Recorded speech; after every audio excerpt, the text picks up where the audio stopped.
The Waste Land, poem written by T S. Eliot, part 1 the burial of the dead, जो कि हम already पढ़ चुके हैं। आज स्टार्ट करते हैं पार्ट 2, जिसका नाम है अ गेम ऑफ चेस। अगर आप चेस के गेम में इंटरेस्ट रखते हैं तो आपको पता होगा कि there are different characters in this game. In this game each character has its own power and place. Poem के इस पार्ट में मेन करेक्टर्स दो फीमेल्स हैं। इनमें से एक करेक्टर तो एक ऐसी फीमेल का है जो बहुत ही रिच है, जिसका के घर और कमरा बिल्कुल एक महल की तरह से है, और जिस कुर्सी पर ये बैठी है that is also like a throne where she sits like a queen, जहाँ पर के ये एक मलका की तरह से बैठी है। पोएम का ये part a game of chess इसी डिस्क्रिप्शन के साथ स्टार्ट होता है। देखिए, the chair she sat in like a burnished throne glowed on the marble where the glass held up by standards wrought with fruited vines, from which a golden cupidon peeped out, another hid his eyes behind his wing। In opening lines में वो scene और room describe किया गया है जिसमें कि ये rich lady हैं। फर्स्ट लाइन में लिखते हैं द चेयर शी सैट इन, कि वो चेयर जहाँ ये बैठी थी। यहाँ चेयर का सी कैपिटल शो किया गया है कि ये इस कदर बड़ी की चेयर है, जैसा कि like a burnished throne. Burnish से मुराद है चमकता हुआ, शाइनिंग। थ्रोन एक तख्त, कि ये अपनी चेयर पर इस तरह से बैठी है जैसा कि एक चमकते हुए तख्त पर। ग्लोड ऑन द मार्बल, जो कि मार्बल के फर्श पर, मार्बल के चमकते हुए फर्श पर है। Where the glass held up by standards wrought with fruited vines, fruits की बेलों के से नक्शो निगार किए गए हैं। From which a golden cupidon peeped out, और सुनहरे रंग का क्यूपिड का एक मुजस्मा। पीप्ड आउट मीन के झांक रहा है। Another hide his eyes behind his wing, जबकि एक दूसरा इसकी एक विंग के पीछे छुपा है। कि क्यूपिड के मुजस्मे के पीछे एक दूसरा मुजस्मा है जिसकी एक आंख क्यूपिड के विंग के पीछे छुपी हुई है। Double the flames of 7 branched candelabra, reflecting light upon the table as the glitter of her jewels rose to meet it। Double the flames of 7 branched candelabra, कैंडलब्रा उस फ्रेम को कहा जाता है जिसमें कि कैंडल्स फिक्स की जाती हैं, और ये कैंडल्स का ऐसा फ्रेम है जिसमें कि 7 कैंडल्स फिक्स की जा सकती हैं। तो 7 ब्रांच रखने वाला ये कैंडलब्रा जिसमें कि 7 कैंडल्स को फिक्स किया गया है, ये जल रही हैं। Reflecting light upon the table, और इन कैंडल्स की रोशनी टेबल पर पड़ते हुए रिफ्लेक्ट होती है। As the glitter of her jewels rose to meet it, और इस रोशनी में इस खातून के ज्यूवल्स, जो कि जेवरात उसने पहन रखे हैं, भी कैंडल्स की रोशनी और इस रिफ्लेक्शन में चमकने लगते हैं, और इन जेवल्स की चमक भी इस रोशनी में शामिल होती है और इनसे जा मिलती है। From certain cases poured in rich profusion in vials of ivory and colored glass, unstoppered lurked her strange synthetic perfumes, urgent, powdered or liquid, troubled, confused। के वाइल्स ऑफ आइवरी एंड कलर्ड गिलास, के हाथी दांत और कलरफुल शीशे से बनी गई डिफरेंट वाइल्स यानी कि मर्तबानों में रखे गए बहुत से परफ्यूम्स, जिनकी के सिंथेटिक खुशबू है, और ये खुशबू बहुत ही तेज़ है। कुछ पाउडर फॉर्म में है और कुछ लिक्विड फॉर्म में है। ये खातून इन तमाम लवाजमात से आरास्ता है, और ये खुशबू इस कमरे में फैली हुई है, और ये इस कदर तेज़ और तीखी खुशबू है जो कि एक ट्रबल और कन्फ्यूजन पैदा करती है। And drowned the sense in odors stirred by the air that freshened from the window, these ascended, in fattening the prolonged candle flames, flung their smoke into the lacuria, stirring the pattern on the coffered ceiling, huge seawood fed with copper। यहाँ इन lines में हमें यह पता चलता है कि ये खुशबू इस कदर तेज़ है जो कि सेंसेस को ड्राउन करती है। And drown the sense in orders, के सेंसेस इस खुशबू में ड्राउन हो जाती हैं। इस ख़ाबनाक माहौल और इस तेज़ खुशबू में इंसान अपने हवास खो सकता है। Stirred by the air, stirred by the air that freshened from the window, और इसके साथ ही खिड़की से ताज़ा हवा अंदर आती है, और ये ताज़ा हवा का झोंका इस खुशबू को मज़ीद बढ़ा देता है। These ascended in fattening the prolonged candle flame, और इसके साथ ही कैंडल फ्लेम्स यानी कि इस कैंडल्स में जलते हुए शोले भी भड़कने लगते हैं। ताज़ा हवा की ऑक्सीजन इन्हें कुछ तेज़ करती है।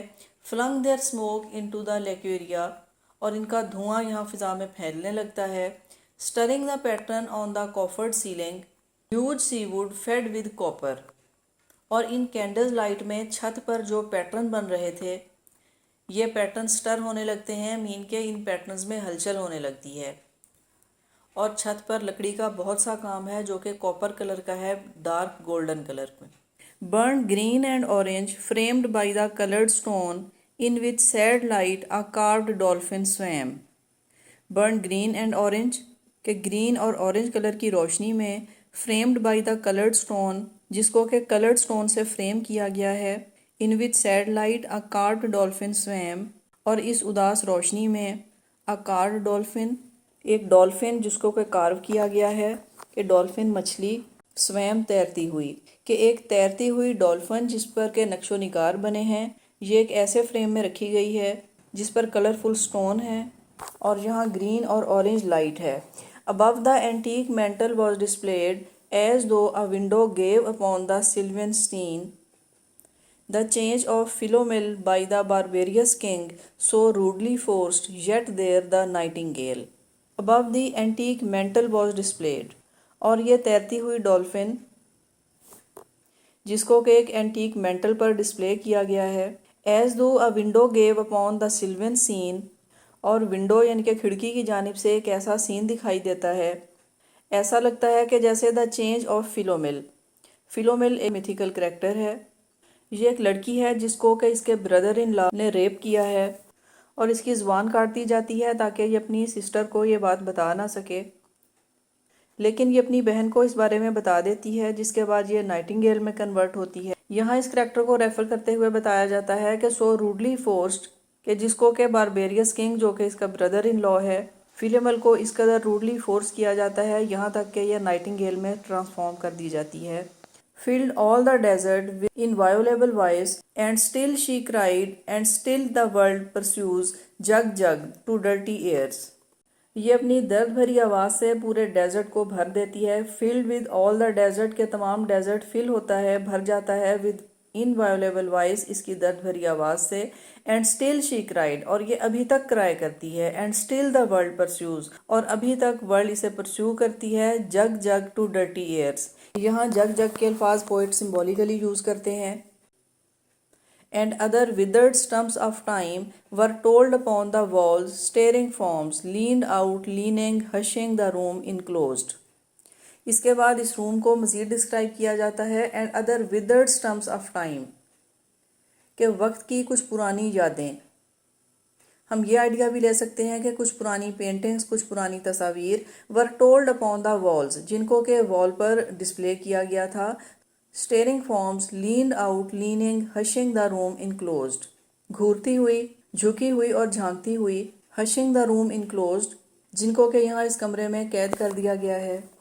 Footsteps shuffled on the stair, under the firelight, under the brush, her hair, spread out in fiery points, glowed into words, then would be savagely still. Footsteps, कदमों की आवाज़, shuffled on the stairs, के सीढ़ियों पर कदमों की आवाज़ सुनाई देती है।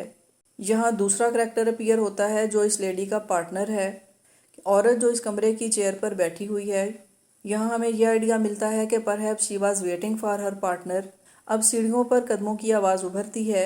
Under the firelight, under the brush, her hair spread out in fiery points. यहाँ फायरी पॉइंट से हम यही मुराद ले सकते हैं कि इस आग की रोशनी में इसके बिखरे हुए बाल चमकने लगते हैं।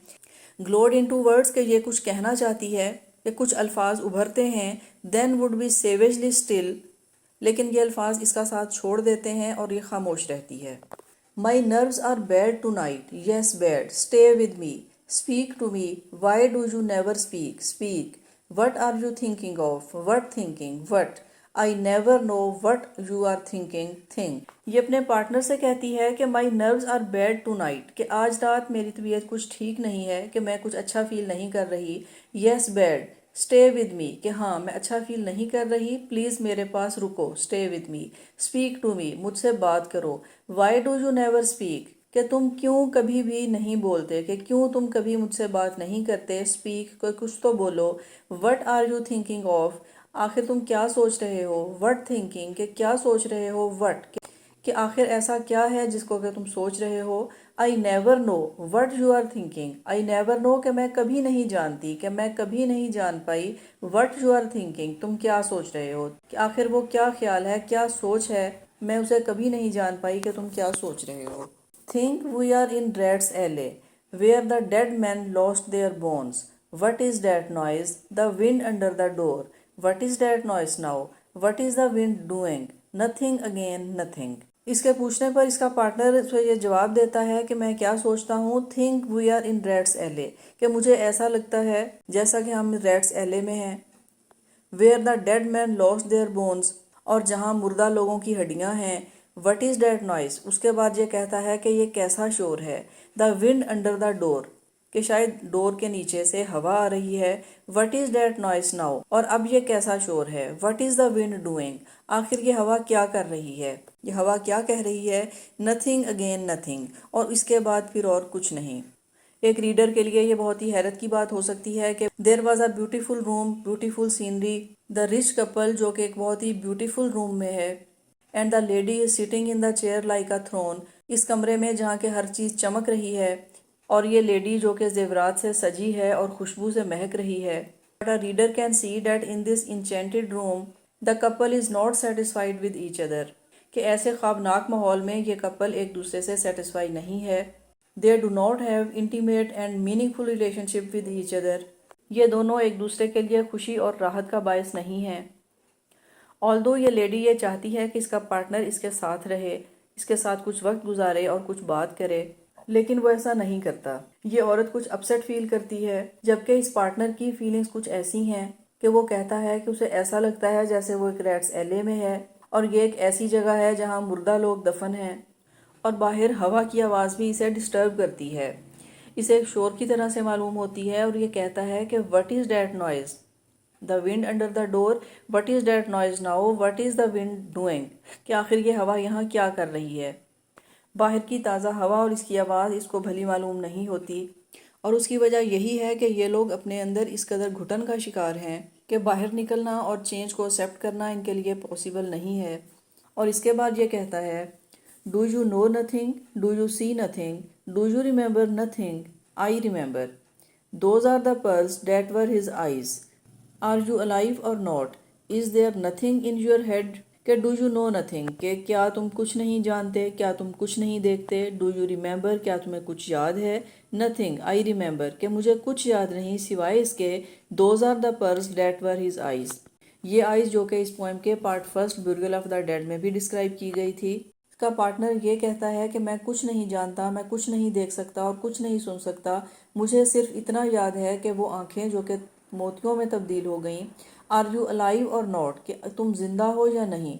Is there nothing in your head, it's so elegant, so intelligent, what shall I do now, what shall I do, I shall rush out as I am and walk the street with my hair down. So, what shall we do tomorrow? What shall we ever do? ये lady ये जवाब देती है कि it is so elegant, so intelligent, कि ये बहुत ही बेहतरीन और जहानत से भरपूर है, कि तुम जो बात करते हो बहुत एलिगेंट, बहुत इंटेलिजेंट बात है। What shall I do now, कि अब मैं क्या करूँगी। वट शैल आई डू, क्या करूँगी।